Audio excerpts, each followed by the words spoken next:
There's just so much. You're listening to a Mamma Mia podcast. Mamma Mia acknowledges the traditional owners of land and waters that this podcast is recorded on.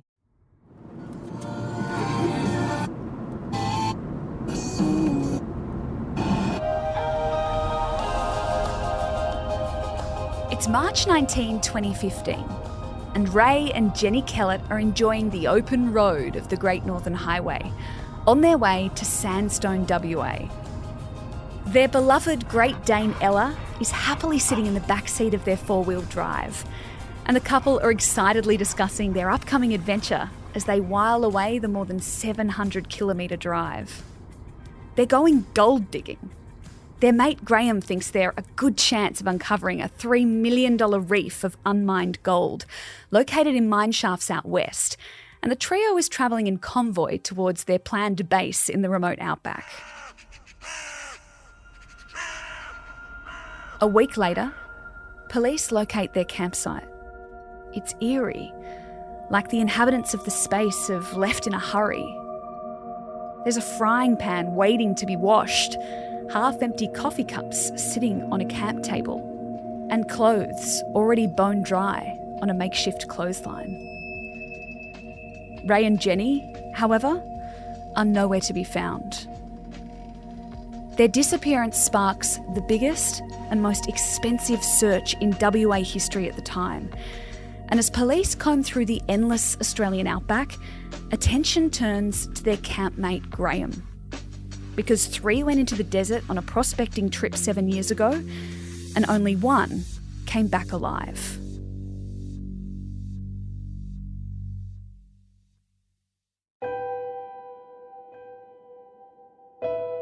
I'm Gemma Barth, and this is True Crime Conversations, a Mamma Mia podcast exploring the world's most notorious crimes by speaking to the people who know the most about them. In today's episode, I'm speaking with Carolyn Overington, one of Australia's most respected journalists. Carolyn's written for The Age, the Sydney Morning Herald, The Australian, and the Australian Women's Weekly, earning numerous awards, including the Walkley Award for Excellence in Journalism twice. Recently, Carolyn's been investigating the disappearance of Ray and Jennie Kehlet, travelling to Western Australia to interview the people closest to the case. Carolyn, tell me about Ray and Jennie Kehlet's love story. Ray and Jennie Kehlet met, I guess you could say, in the second part of their life. They had each been married before. They had 5 children between them. So this was a real second chance at love. They fell immediately and completely in love with each other. They were from WA, and they got married, and they were really having that great romance that you have when you feel like you've found your soulmate. They really believed that they were soulmates. They were described by some of their friends as being laminated together, which I thought was such a lovely phrase.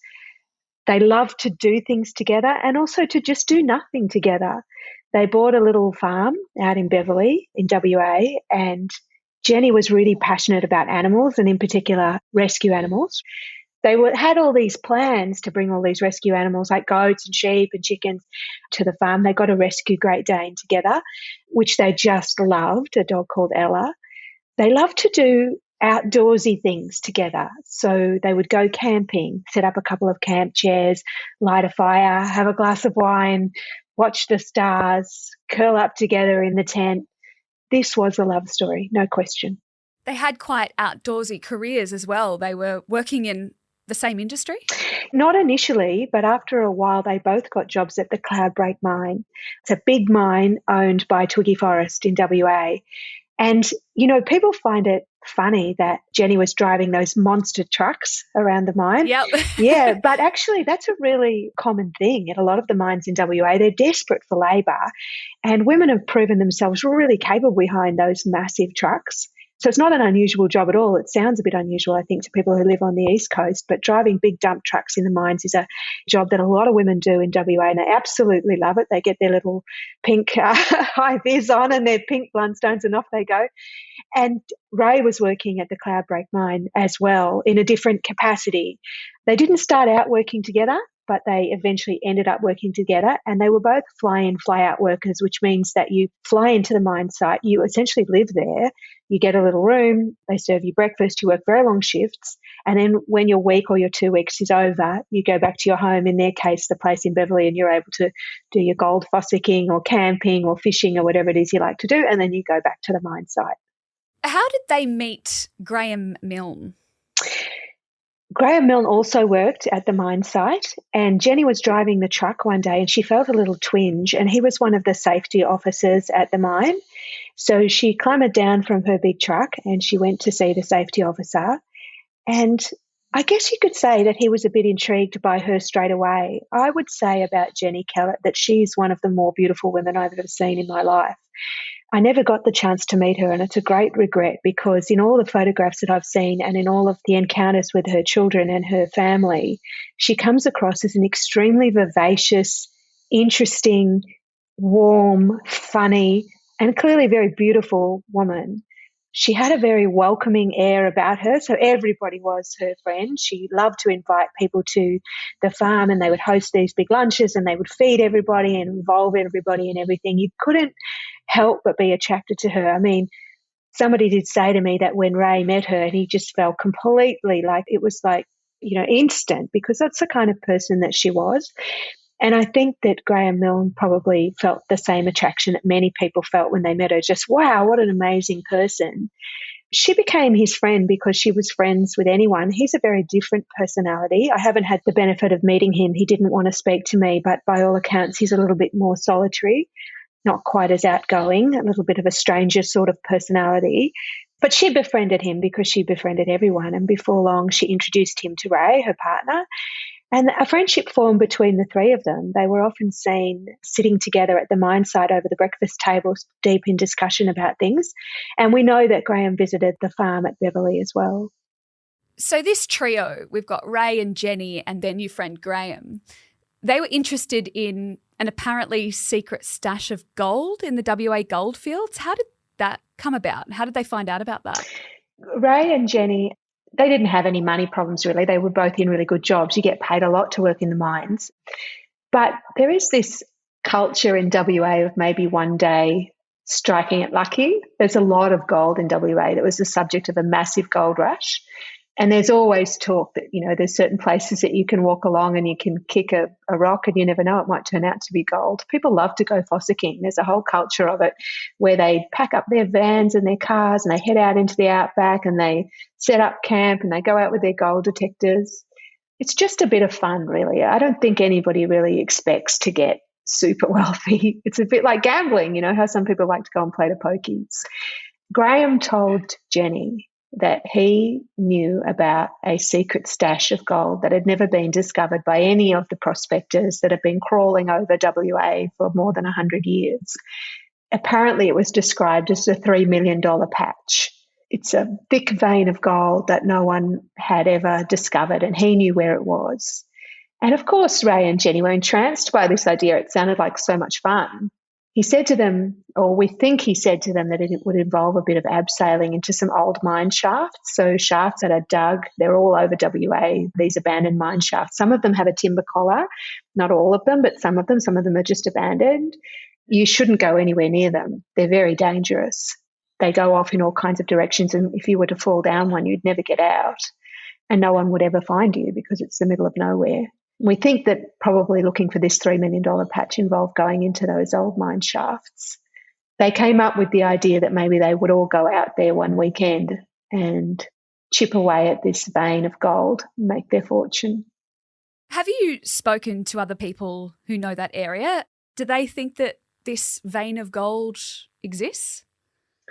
Absolutely not. And I've been there myself, and this area just outside Sandstone. So Sandstone is a really gorgeous little town, really remote. You have to go to Kalgoorlie, which is 6 hours from Perth, and from there it's another 7 hours by car. There's no airport. It's tiny. It's got a pub, very old-fashioned pub with skimpies, the girls who dress up in lingerie and serve the beers across the mats, and they serve old-style pub meals. Wow, old school. Yeah. And there's a little caravan park there, tiny little coffee place where you can get a cup of coffee and a banana bread. It's pretty remote. remote but beautiful, and lots of trucks because there's a lot of mines in the area, so trucks sort of coming around the outside of the town. There are goldfields out there, old goldfields. You drive outside Sandstone about somewhere 10 or 30 kilometres, somewhere like that, and you come across all these abandoned mine shafts from where people were digging more than 100 years ago. And it's been picked over very, very well. There is no gold left outside Sandstone. So when you go prospecting as a weekend activity, you're mainly going for a bit of fun. You're not really expecting to hit the jackpot, as you say. No, that's exactly right. I mean, there are huge companies in WA that extract mine from super pits, but these are enormous operations involving explosions to open up mines to get really deep into the crust of the earth. The idea that you can wander along and find $3 million worth of gold pretty close to the surface is not realistic. What kind of preparations did the Kehlets make for their trip? Is this something that they'd done before? Like everyone in WA, I think they'd always done a little bit of fossicking. I mean, fossicking is not an unusual activity in WA. But no, they were not experienced gold prospectors. It wasn't something that they did every weekend the way some people did. We know that they managed to get themselves some abseiling equipment, and we know that they learned how to use it. Abseiling into mines is an absolutely disastrous idea, a really crazy idea. Nobody would recommend that you do that you abseil into old mine shafts. In fact, there are signs all over WA warning you to be careful. But we do believe that they did teach themselves to abseil on the advice of Graham Milne, who suggested to them that if they did so, they might strike this rich vein of gold. Did they tell anyone that they were going on this gold mission? Well, this is another part of fossicking that I find fascinating. You don't tell anyone where you're going. Because then they're going to find the gold. Right, exactly. So the secrecy is kind of part of the fun. You know, you don't tell anyone sort of exactly where you're digging or exactly where you're fossicking, because that's kind of part of the fun. They did tell their family, of course, that they were going away camping for a couple of days and that they would probably be out of range because it's such a remote area. They didn't say precisely where they would be going, but yes, people did know that they were going. So they headed off, the three of them, on March 19, 2015. You gave us a little bit of a lay of the land before. Where exactly did they end up setting up their camp? There's a place called Bell Chambers just outside Sandstone, and you have to drive on a dirt road to get there, and then you sort of turn off into the bush, and there's some gorgeous camping spots there. We're talking the most beautiful landscape Australia has to offer. It's not desert in the way you think of the Sahara. It's quite bushy. There's lots of trees, lots of rocks, but there are quite open spaces as well where you can park your cars, you can set up your tents, you can light your fires, you can do all that kind of thing. So they found a little place just off Bell Chambers, and there's a lot of abandoned mine shafts in that area. We went out there several times when we were researching their story and investigating the deaths, and it's magical, absolutely magical, especially at night. It's a carpet of stars twinkling against this sort of blue-black sky.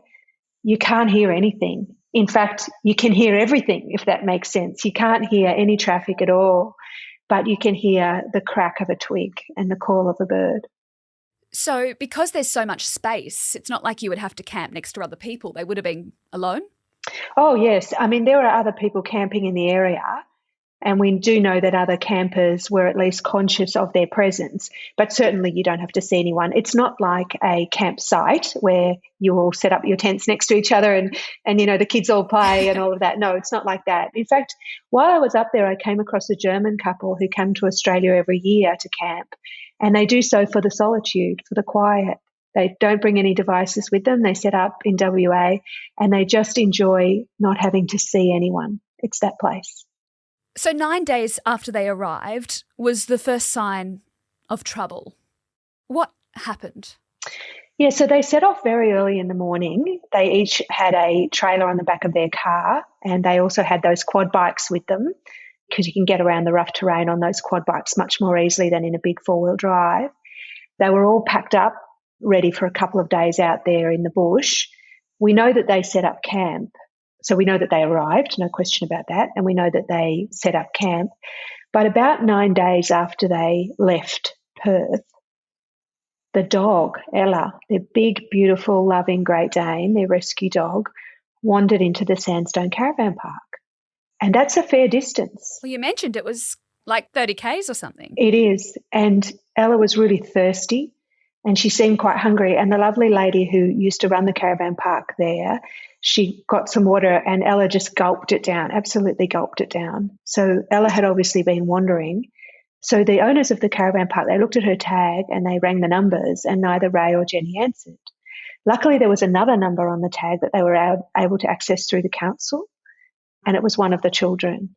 And so that's when the children knew something was wrong, because as they said to us, no way in the world would they have left Ella out there unattended wandering. The fact that she was wandering loose from the camp and that they had not heard from them meant something was terribly wrong. What about Graham? Was he missing as well? He was not missing. Graham returned to Perth about 2 or 3 days after they had left, and he had resumed work at the mine site where they'd all met. And when, of course, the children raised the alarm, goodness me, Ella has been found and we can't find Ray and Jennie, police spoke to him and he said, well, I don't know where they are. I left the campsite after a couple of days. I came back to Perth because I had a shift that I had to do at the mine site. I don't know where they are. Under what circumstances did he leave? Because 2 or 3 days, how long were they planning on staying? It was a bit longer than that, wasn't it? So he says that when they arrived at the campsite, Ray and Jennie didn't tether Ella, didn't tie her up, and she was running loose. Now, that's not the family's recollection of Ella. Their recollection of Ella is that she was extremely docile. You know what Great Danes are like. They're so big and they're so gentle, and that she was sort of nestled by their side. She had her own bed under a tarpaulin, and that she wasn't the kind of dog that went, leaping around the Goldfields, not at all. But he says that Ella was racing around and that they had to keep chasing her, and he didn't go there to chase a dog around. He went there to find gold. So he became quite exasperated with them. And he says that he took off very early one morning after they had arrived. He went prospecting for about 20 hours by himself. And he then returned to the campsite in the middle of the night at about 3 a.m. or 2 a.m. or 3 a.m. He didn't see Ray and Jennie, and he assumed that they were asleep in their camper or their tent. And rather than wake them, he packed up his quad bike and his car and his gear and headed back to Perth without saying goodbye. Okay, so that's his version of events. What happened next? Police began a search? Yes, so police went into the area after the children raised the alarm, and they found the campsite quite quickly. And they also found some other campers in the area. There were other people not too far away. And they said, we're looking for this couple that were camped over there. The campsite looked like it had been abandoned as opposed to packed up. So there was still some tea in the teacups. The teacups were set out on the camp table and there was still some tea in them and some drops of rain too. There was still washing on the line. The keys were in Ray and Jennie's car. It didn't look like they'd packed up planning to go anywhere. So for the police, I guess they thought, well, hang on, this is a bit odd. Someone's wandered away from this campsite, but they haven't gone far. It's almost like they've wandered off to do something. They asked these other campers, and this is quite a distressing part of the story, I think, for the family, because the campers told police, well, actually, there's a really bad smell coming from this particular mine shaft, and they pointed it out. And the police went over to that mine shaft, and there was a big cloud of flies buzzing there. But they shone a torch into it. They couldn't see anything. They then threw one of those illuminator sticks into it and it didn't illuminate anything. And so they declared it clear. They thought that the smell may have been coming from a decaying kangaroo that was nearby. There was a kangaroo dead in the area. And so they cleared that mine shaft and they continued looking for Ray and Jennie. And in their defence, the search was pretty amazing. They had fixed-wing aircraft, they had helicopters, they had hundreds of people on foot. They covered an enormous area. They went around many mine shafts and did a similar thing with the torch and so on. But it wasn't really until about 9 days later that a news crew was up there because, of course, if you have two gold fossickers missing in the Goldfields, lovely couple like Ray and Jennie, becomes big news. You know, where's this couple? They've gone missing, the couple missing in the outback. I mean, that's such an Australian story. So media started to descend on Sandstone onto that poor little pub and they were all looking for a story. And, of course, after a few days, there's no story. They're still just missing. They're missing. Where are they? They're missing. And so one of the news crews said to the police, do you think we could ask you a favour? Would you mind mocking up a rescue scene for us? So maybe send someone down into the mine shaft in abseiling equipment so we've got something to show on the news what police are doing. And the police said, yes, sure, fine. And they picked the mine shaft where the flies had been and the smell had been, the cleared mine shaft, and they sent a search and rescue expert down there. He didn't get very far down there when he started to shout. There was a body at the bottom. And it turned out that the mine shaft was not straight down. There was a bulb at the bottom. And the body that they found, they didn't immediately know that it was Ray, but it took a while to do the forensics because of the level of decomposition after so long. But it had been dragged to the side of the bulb. It looked like it had been dragged, I should say, to the side. His legs were apart, almost like he'd been dragged by the ankles into a part of the mine that you couldn't see from the top. How far from the original campsite was Ray's body found? This was one of those mine shafts that was relatively close, wasn't it? Yeah, it was not more than 2 kilometres away from the original campsite. And again, it was one of the ones that police had cleared quite early in the search because it's a reasonably prominent mine. It took me no trouble at all to find it. And it sort of sits at the top of a mound, if you will. There's a mound and then it sits at the top of the mound. It's not hidden in the bush. You can get to it by quite visible trails. What could police determine? You mentioned that they thought he might have been dragged, but could they determine anything else by finding Ray's body in that mine? Yes. At first, to everybody, I guess it looked like he'd fallen. And the scenario then that the police put together in their minds, using sort of experts who consider these things, was that, okay, let's say Ella's taken off from the campsite. She's run into the bush. Ray has followed her and he's fallen into the mine shaft.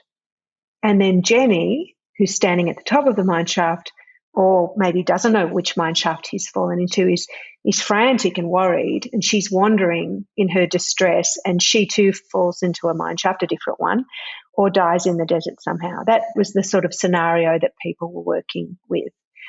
The problem with that is that when the forensics was done on Ray's body, it became immediately apparent that he did not fall into the mine shaft. He was wearing boots that had very thick tread, and his own blood was encrusted in the sole of his boots, which suggests to the forensic experts that he stood for a period of time in a pool of his own blood. There was no blood at the top of the mine. There was no blood on the walls of the mine. So he must have stood in a pool of his own blood at the bottom of the mine. He also had blunt force trauma to the top part of his body. So the working scenario then became he has been the victim of a homicide at the bottom of the mine shaft, not at the top, not falling, not accidental, a victim of a homicide. That's the official finding at the bottom of that mine shaft. Then the question becomes, where's Jennie? Because her body is not in that mine shaft with him. No, it's not. And it has never been found. She still hasn't been found. She still is out there somewhere. So then the scenario then is, well, what happened to her? Now, police will go over a number of theories in their mind, and they might say, for example, in the original one, okay, he's fallen and she's gotten lost. It seems unlikely that she got lost because it wasn't that far from their campsite, and also it's not that far from the road, and there are other campers in the area, so it seems likely that you would come across someone quite quickly. When they scoped the area, when police scoped the area, they came across 3 cigarette butts. Now, Ray was not a smoker. These cigarette butts were quite close to the entrance of the mine. So they sent them for forensic testing, and the result when it came back was surprising to them because 2 of them belonged to Jennie and 1 of them belonged to Graham Mill.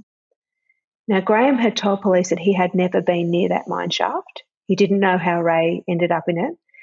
He hadn't been in that direction at all. And so when they went back to him and they said, well, we've just found this cigarette butt from you quite near the entrance to this mine shaft, he said, oh, well, it could be that the police carried it there in the tread of their boots when they were searching for Ray, or else maybe I was driving around on a quad bike and I flicked it and it got caught on the wind. But it was very close to Jennie's 2 cigarette butts, so it looked for all the world like they'd both been standing there smoking while Ray was in the mine shaft. That's what it looked like. But of course, you can't make an official finding about that, and the coroner couldn't determine how those butts ended up there. Obviously, we can assume that Graham was one of the last person to see Ray and Jennie because he was camping with them. Did he become a suspect fairly early on in this investigation? Was he heavily scrutinised by police? They don't use the word suspect in a coronial inquest, but he was certainly somebody that they wanted to speak to, and they called him before the coroner's inquest. One of the theories that went around was the possibility that he and Jennie had been having an affair, and so they had gotten rid of Ray. Now, that idea is ludicrous to anybody who knows Ray and Jennie and how madly in love they were, how laminated together they were, and also the kind of person Jennie was. It's hard to imagine her being attracted to somebody like Graham Milne, who's a very different kind of character from Ray, who is a big, gregarious, generous, friendly, fun guy. It seems that that's unlikely. But even if that were true, let's say people were working on the scenario, okay, let's say Graham and Jennie having an affair and they need to get rid of Ray. Where's Jennie? It doesn't make sense. I mean, not only why not just divorce Ray and run off with Graham? Why do you have to kill him? But also, where is she? It's not logical because it's not like they're together. She has never been found. I guess that was what intrigued police. Where is she? When Graham was called to the coronial inquest, he was asked to describe how he made his way back to Perth. And there were some inconsistencies in his testimony, which he says he's been able to explain. So when police asked him, which way did you go? Well, firstly, why did you leave in the middle of the night without saying goodbye to anyone? And he said that's his common practice and he didn't want to wake them by saying goodbye. Then they asked him, which way did you go? And his account of the way that he went changed. So first he said, I went on the made road, the sealed road, because I was worried about my car and I didn't really worry me that it was going to put an extra hour or maybe 2 hours on my trip. And then they said, well, your car pinged. You know how your car pings with GPS devices and so on these days. Your car pinged on the unmade road. So what are you talking about? And he said, oh, no, well, that's because I was on the unmade road. I was thinking that I would go back. I felt embarrassed. I didn't want to say anything, but then I headed off again. And they said, well, your car's also not on the only CCTV in the area, which is at the service station at Mount Magnet. And he said, oh, that's because I went around the back of the service station in the dirt to cut the corner. And that's why I wasn't captured there. So there's a couple of things that made the police think, we wouldn't mind getting some testimony from this guy in front of the coroner. But we have to be very clear, the coroner did not find that he was a person of interest or a suspect, did not say that charges should be laid. She said that Ray had been killed as a result of a homicide, had died as the result of a homicide by a person or persons unknown. You're listening to True Crime Conversations with me, Gemma Bath. I'm speaking with journalist and author Carolyn Overington about the murder of Ray and Jennie Kehlet. As you mentioned, we do have to be careful here. Graham has not been charged with anything. He is not currently a suspect in this case, but you have been speaking at length with Ray's brother, and he has a theory that he thinks might have been the cause of Ray's death. Well, he doesn't know. Of course he doesn't know because he wasn't there, but he's been out there very many times. And he, like all of us, would like answers to some questions. And among those questions are, why was Graham's cigarette butt quite close to the mine where my brother's body was found? I mean, does it make sense that it was carried there on his boot? It's possible. Does it make sense that it flew on the wind after he flicked it off his quad bike? It's possible. But also then when you say you came home this way and then you changed your mind and you said you came home the other way, of course it makes people think what really happened out there? What happened? Where is Jennie? What went wrong? It doesn't seem like there was really ever any gold to be found.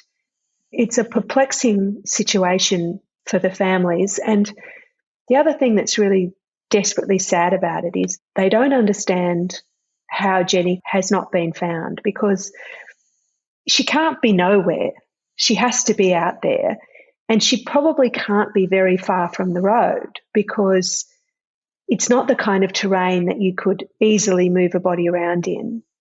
And they believe that if they find Jennie, they will find the answer, because whoever killed Ray probably killed Jennie. And they think they'll probably find the answer, because at the moment there's too many unknowns. Jennie being missing is worrying. Like when we first published a story about this, a number of the commenters came on and said, well, Jennie may have wanted to get rid of Ray. She may have wanted to get rid of the marriage. So she might have done this, and now she's taken off and changed her identity. I mean, there's plenty of cases where women want to run off and just change their identity and never found again.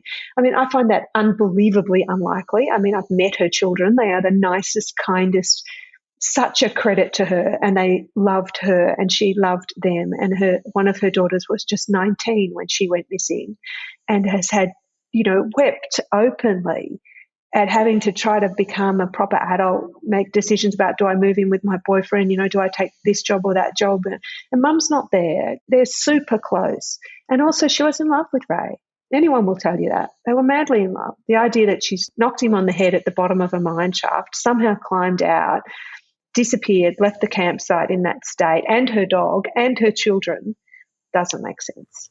And her car. Like, how did she get anywhere? How did she get it? I mean, it's just a ridiculous situation, a ridiculous scenario. So clearly she has also been murdered, and they believe that if they find Jennie, they'll get closer. Now, the thing about that is there is a reward for information. It's $250,000, which sounds like a lot of money, but it's not uncommon these days for people to offer $1 million reward in a missing person case. And particularly, how good is it for WA to have 2 people missing in the outback, presumed murdered? I mean, that's not the kind of thing you really want when you've got tourists flooding back into the state. There have been enough of those already in the outback, and Australia has that kind of, that strange sort of outback murder thing going on anyway. The fact that 2 people were killed while fossicking in the Goldfields is really not a good look for anyone, especially if that killer is still on the loose, which he is, because no one's been charged. So, of course, he is still on the loose. So why not up the reward to $1 million? I think part of the reason for that is they are worried. They are worried that people go to the Goldfields in WA for a lot less than $1 million, a whole lot less than $1 million. They go there hoping to find a nugget of gold worth maybe $20,000 or $50,000 or $5. They just do it for fun. So I think that they're a bit worried that if they offer $1 million reward, people will be flocking to WA and doing quite dangerous things, like going into mine shafts and seeing if they can find Jennie. It's been 7 years since Ray and Jennie went missing and since Ray was found murdered. What pulled you back into reporting about this story this year? It's one of those cases that once you come across it, I've got a bit of a soft spot for couples on a second go at love. And I felt like this couple found each other.